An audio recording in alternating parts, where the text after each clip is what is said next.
माणसं होती की ज्यांना समाजासाठी काहीतरी करावं असं वाटत होतं आणि त्यांना हे एक नवं मंदिर सापडलं की या बालब्रह्मामध्ये ही जी मुलं आहेत, मला असं वाटतं की देव जर अगदी जवळ असं दर्शन कुठं जर होत असेल तर अतिशय निरागस असणाऱ्या या मुलांच्या हृदयामध्ये दर्शन होतं. तेव्हा त्यांना आपलं प्रेम देणं. स्वामी विवेकानंदांना रामकृष्णाने असं सांगितलं होतं की तू जगाची काय सेवा करणार, तुला सेवा करण्याची देवानं संधी दिलेली आहे. तेव्हा आपल्या सगळ्यांना या मुलातील बालब्रह्मामध्ये त्याला नमस्कार करण्याची, त्यांच्या ऊर्जा जागवण्याची, त्यांना त्यांच्या पायावर उभं करण्याची आणि त्यांना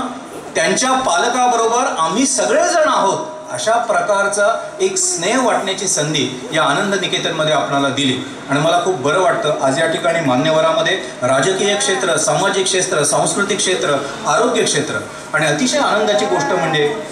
हे जे